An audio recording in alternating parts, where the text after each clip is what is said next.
বিশ্বনবী বললেন 104টা আসমানি কিতাবের মধ্যে তাওরাতের মধ্যেও এত দামি সূরা নাই,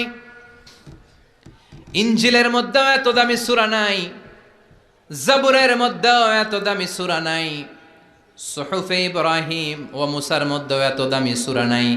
যে দামি সূরাটা আল্লাহ আমাকে দান করেছে ওই দামি সূরাটা হলো, সবাই পড়েন, আলহামদুলিল্লাহি রাব্বিল আলামিন আর রহমানির রহিম মালিকি ইয়াউমিদ্দিন ইয়্যাকা না'বুদু ওয়া ইয়্যাকা নাস্তাঈন ইহদিনাস সিরাতাল মুস্তাকিম সিরাতাল লাযীনা আন'আমতা আলাইহিম গায়রিল মাগদুবি আলাইহিম ওয়ালাদ-দাল্লিন। চিল্লায়ে পড়েন আমিন। এই সূরাটা এত দামি সূরা, এই সূরার মতো সূরা কোনো আসমানি কিতাবের মধ্যে আল্লাহ নাজিল করে। এই সূরাটা মাত্র 7টা আয়াত নিয়ে গঠিত। সবাই বলেন কয়টা আয়াত? মুখস্থ আছে না? মাত্র 7টা আয়াত। এই সূরাটা অনেকটা অভিনন্দন পত্রের মতো, ওয়েলকামিং লেটার। কি লেটার? ওয়েলকামিং লেটার, মানপত্র, অভিনন্দন পত্রের মতো। অনেক সময় আমাদের এলাকায় এমপি মন্ত্রীরা আসে না প্রধান অতিথি হয়ে, তখন আমরা মানপত্র দেই, অভিনন্দন পত্র দেই, ঠিক কিনা? অভিনন্দন পত্রে কমসে কম 3টা অংশ থাকতে হয়। চিৎকার করে বলেন কয়টা? 3টা। প্রথমে থাকতে হয় প্রশংসা। কথা কন। প্রথমে আমরা তার প্রশংসা করি, আপনি সুমহান অতিথি, আপনার মতো মানুষ পৃথিবীতে দ্বিতীয়টা নাই, আপনার চরিত্র ফুলের চেয়েও পবিত্র। আছে না নাই? প্রথমে আমরা তার প্রশংসা করি, উই প্রেইজ হিম, আমরা তার প্রশংসা করি। দ্বিতীয় পর্বে আমরা নিজেদের পরিচয় দেই। আমরা এই হাই স্কুলের কমিটি, আমাদের একটা একাডেমিক ভবন লাগবে, আমরা এই মসজিদের কমিটি, আমরা এই মাহফিলের কমিটি, আমি সভাপতি, উনি সেক্রেটারি, উনি ক্যাশিয়ার, আমাদের পরিচয়টা আমরা দেই। তৃতীয় পর্বে আমাদের দাবি দেওয়া শুরু করি। শুরুতেই কি দাবি দেওয়া আরম্ভ করা যায়? এটা দাও, ওইটা দাও, দিতে হবে, না দিলে মানি না, মানবো না। প্রথমে যদি বলেন মানি না, মানবো না, খবর আছে না নাই? তারপরে নিজেদের পরিচয় পেশ করতে হয়, তারপরে দাবি দেওয়া পেশ করতে হয়। সূরাতুল ফাতিহাটা হুবহু এরকম একটা অভিনন্দন পত্রের মতো। 7টা আয়াতের প্রথম 3 আয়াতে কেমন করে আমরা আল্লাহর প্রশংসা করব, আল্লাহর গুণকীর্তন করব, আল্লাহ সেটা শিখাইয়া দিলেন। সুবহানাল্লাহ নাই? চতুর্থ আয়াতে কেমন করে আমরা আমাদের নিজেদের পরিচয়টা আল্লাহর কাছে পেশ করব সেটা আল্লাহ শিখাইয়া দিলেন। এরপরে আমাদের দাবি দেওয়া আল্লাহর কাছে আমরা কেমন করে পেশ করব ওইটাও আল্লাহ শিখাইয়া দিলেন। তাহলে প্রথম 3টা আয়াতে আল্লাহ তাআলার প্রশংসা কেমন করে করতে হয় আল্লাহ শিখালেন।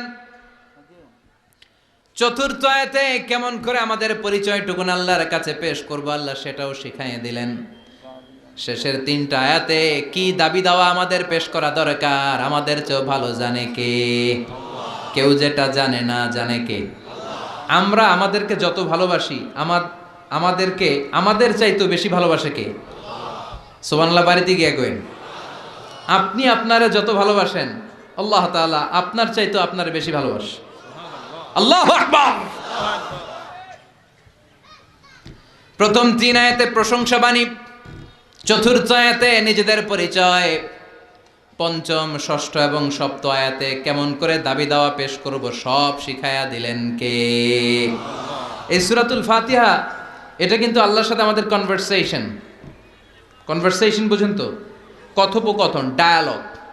আমরা তো গড়গড় করে পড়ে শুধু সামনে আগাই, আসলে পড়াটা এমন নয়। সূরাতুল ফাতিহা যখন পড়ি এই 7টা আয়াত পড়ার সাথে সাথে আল্লাহ তাআলা আমাদের সাথে কথা বলেন। আমরা যখন বলি আলহামদুলিল্লাহি রাব্বিল আলামিন তখন আল্লাহ আমাদের সাথে কথা বলেন। আমরা যখন বলি আর রহমানির রহিম তখনও তিনি কথা বলেন। তার মানে প্রতিটা বাক্যের উত্তর আল্লাহর পক্ষ থেকে আছে না নাই? আমরা যখন পড়ি আলহামদুলিল্লাহি রাব্বিল আলামিন, আল্লাহ ফেরেশতাদের ডেকে বলে হামিদানি আব্দি, নজর করে দেখ আমার বান্দা আমার প্রশংসা শুরু করে দিয়েছে। আল্লাহু আকবার। তোদেরকে বলেছিলাম ইন্নী জাইলুন ফিল আরদি খলিফা, আমি দুনিয়ার বুকে মানুষ বানাবো। তোরা বলেছিলি মানুষ বানিয়ে লাভ নাই, আমরাই তো ভালো, আমরাই তো ভালো। কেন আপনি মানুষ বানাবেন? মানুষ দুনিয়াতে মারামারি করবে, কাটাকাটি করবে, রক্তপাত করবে, কিলাকিলি করবে, হরতাল দিবে। হরতাল আছে না নাই?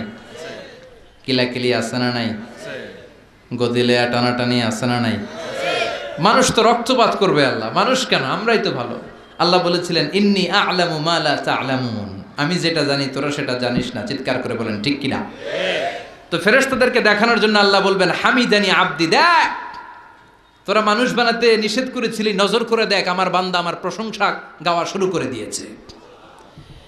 এরপর আমরা যখন বলি আর রহমানির রাহিম, আপনি দয়ালু, আপনি মেহেরবান, আল্লাহ বলে নজর করে দেখ আসনা আলাইয়া আবদি, আমার বান্দা আমার গুণকীর্তন করা শুরু করেছে।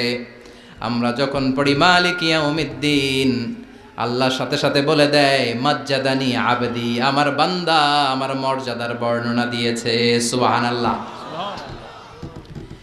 এরপরে আমরা যখন বলি ইয়্যাকা না'বুদু ওয়া ইয়্যাকা নাস্তাঈন, আল্লাহ বলে হাযা বাইনি ওয়া বাইনা আবদি, এই কথাটা আমার আমার বান্দার সাথে সম্পৃক্ত, এটা আমার আর আমার গোলামের ব্যাপার। এত চমৎকার কথা আমার বান্দা বলেছে, আমি আমার বান্দার উপর এত খুশি হয়েছি, এখন আমার বান্দা আমার কাছে যা চাইবে তাই দিয়ে দেব। এভাবে কনভারসেশন হয়। আমরাও বলি, আল্লাহও বলে, আমরা বলি উনি শোনেন, উনি বললে আমরা শুনি। এরকম একটা ফিলিংস আমাদের অন্তরের ভেতরে থাকার দরকার আছে না নাই?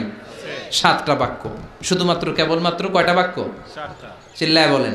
7টা। সালাতের মধ্যে আমাদের অনেকের মনোযোগ থাকে না, এরকম একটা অভিযোগ অনেকের আছে না নাই? যে হুজুর অনেক চেষ্টা করে মনটারে ধরে রাখতে পারে না, মন একবার এদিকে যায়, আরেকবার ওদিকে যায়, একবার ডানে একটা বায়ে। মনকে আরবিতে বলে কলব। চিল্লায় বলেন মনকে আরবিতে কি বলে? কলব শব্দের অর্থ হচ্ছে নাড়াচাড়া করে, যেটা পরিবর্তন হয়।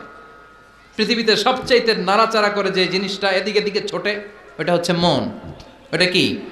পাগল মোহন, মোহন রে মন কেন এত কথা বলে। কত কথা কয় এই মন, কত দিকে যায় এই মন। এখন আমার মন আছে এখানে, একটু পরে ছুটছে ঢাকা, এরপরে সৌদি, এরপরে আমেরিকা। পাসপোর্ট ভিসা কিছু লাগছে? কথা কন। এটা খুব দ্রুত ছুটে চলে যেতে পারে, এজন্য এটাকে ধরে রাখতে হয়। নামাজের মধ্যে যদি মনটারে ধরে রাখতে হয়, কি কি পড়তেছেন অর্থ জানার দরকার আছে না নাই?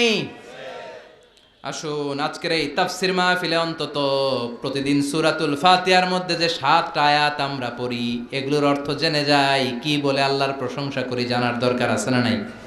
আসুন মনোযোগ দিয়ে একটু শিখার চেষ্টা করি। প্রথম আয়াতে আল্লাহ বলছেন আলহামদুলিল্লাহি রাব্বিল আলামিন, সকল প্রশংসা বহুমাত্রিক জগতের প্রতিপালক আল্লাহ তাআলার জন্য। সুবহানাল্লাহ পড়েন। আর রহমানির রাহিম, দয়াময় মেহেরবান প্রভু হে। মালিক ইয়াউমিদ্দিন, তিনি প্রতিফল দিবসের মালিক। ইয়্যাকা না'বুদ ওয়া ইয়্যাকা নাস্তাঈন, আমরা শুধুই আপনার ইবাদত করি, আমরা শুধুই আপনার কাছে সাহায্য চাই। ইহদিনাস সিরাতাল মুস্তাকিম, প্রভু হে আপনি সহজ সঠিক সহজ সরল পথের দিশা দেন। সিরাতাল্লাযীনা আন'আমতা আলাইহিম, তাদের পথ যে পথে আপনার রহম বরকত অবারিত। গায়রিল মাগদুবি আলাইহিম ওয়ালাদ-দাল্লিন, আমরা অভিশপ্তদের পথও চাই না, আমরা পথভ্রষ্টদের পথও চাই না। আমিন। চিৎকার করে পড়েন আমিন। তার মানে প্রথমে কি করে প্রশংসা করব আল্লাহ শিখালেন, পড়েন আলহামদুলিল্লাহি রাব্বিল আলামিন, সকল প্রশংসার মালিক বহুমাত্রিক জগতের পালনকর্তা আল্লাহর জন্য। প্রশংসা কার জন্য? আল্লাহর জন্য। চিৎকার করে বলেন প্রশংসা কার? আল্লাহ। প্রথম শব্দটা হচ্ছে আলহামদু। প্রথম শব্দটা কি? আলহামদু। হামদুন মানে প্রশংসা। আওয়াজ করে জবাব দিতে হবে মুসলমান, হামদুন মানে কি? প্রশংসা। প্রশংসার মালিক কে? আল্লাহ। এক সাহাবী নিজ থেকে মনে মনে নিজের ইচ্ছায় ভেতর থেকে আল্লাহর 4টা তাসবিহ বানায় ফেলছে। ওই 4টা তাসবির প্রথম তাসবিহটা ছিল এই হামদ শব্দ থেকে নেয়া, মানে হামদান মানে কি? কাসীরান তাইয়িবান মুবারাকান ফি। বিশ্বনবী নামাজ পড়াচ্ছেন, রুকু থেকে উঠলেন, সামি আল্লাহু লিমান হামিদা, পেছন থেকে সাহাবারা পড়ল রব্বানা। আরেকজন সাহাবী অতিরিক্ত বাড়িয়ে পড়ল, হামদান কাসীরান তাইয়িবান মুবারাকান ফি। 4টা তাসবিহ বাড়িয়ে পড়েছে, চিৎকার করে বলতে হবে কয়টা? এই 4টা তাসবিহ কিন্তু বিশ্বনবী ওই সাহাবারে শিখায় নাই। নামাজ শেষ, বিশ্বনবী বললেন, আমি যখন রুকু থেকে দাঁড়িয়ে বলেছি সামি আল্লাহু লিমান হামিদা, তোমরা ফিসফিস করে পড়েছ রব্বানা ওয়ালাকাল হামদ, খুব ভালো, কিন্তু কে যেন ফিসফিস করে অতিরিক্ত পড়েছ হামদান কাসীরান তাইয়িবান মুবারাকান। সবাই পড়েন হামদান কাসীরান তাইয়িবান মুবারাকান। আওয়াজ করে পড়েন। 1 নাম্বারটা কি? 2 নাম্বার, 3 নাম্বার, 4 নাম্বার? আবার বলেন। বিশ্বনবী বললেন, এই 4টা তাসবিহ যে তুমি পড়ছো কই পাইছো? মিন আইনা ওয়াজাত্তা হাযিহি তাসবিহাত, এই তাসবিহগুলো কই পেয়েছো? আমি তো শিখাই নাই। কে পড়েছো এই তাসবিহটা? দাঁড়াও। কেউ দাঁড়ায় না, ডানে বায়ে সামনে পেছনে কেউ দাঁড়ায় না। বিশ্বনবী অভয় দিলেন, বললেন, আমি কিছু বলবো না, কে পড়েছো দাঁড়াও। এক সাহাবী দাঁড়িয়ে বলল, ইয়া রাসূলুল্লাহ, আমি পড়েছি, আমাকে মাফ করে দেন। সুবহানাল্লাহ পড়ো। বিশ্বনবী বললেন, কেন পড়লি? আমি তো শিখাই নাই। সাহাবী বলে, নবী, আল্লাহর প্রশংসা আমার কম কম করলে ভালো লাগে না, আমার করতে মন চায় বেশি বেশি, এজন্য আমি বানাইছি এটা। আমি কি করছি? বানিয়েছি। I fabricated from my own, আমি আমার থেকে বানিয়েছি। ও নবী, আপনি তো শিখান নাই, আবু বকরও শিখায় নাই, ওমরে ফারুকও শিখায় নাই, দুনিয়ার কেউ এই 4টা তাসবিহ আমারে শিখায় নাই। আমি আমার নিজ থেকেই 4টা তাসবিহ বাড়িয়েছি, কারণ কম কম তাসবিহ পড়লে আমার পোষায় না, পড়তে হয় বেশি বেশি। বিশ্বনবী বললেন, সাহাবী, ভয় পাস নে, চিন্তা করিস নে, তুই যে 4টা তাসবিহ অতিরিক্ত বানিয়ে পড়েছিস, তোর এই 4টা তাসবিহতে যে সওয়াব হয়েছে, এই সওয়াবগুলোকে নিয়ে বিদউ ওয়া সালাসুনা মালাইকা, 30-এরও বেশি ফেরেশতা এই 4টা তাসবিহর সওয়াবটা 30 জনেরও বেশি ফেরেশতা কে কার আগে আল্লাহর আরশে পৌঁছে দিবে, এটা নিয়ে ফেরেশতারা আকাশে প্রতিযোগিতা করছিল।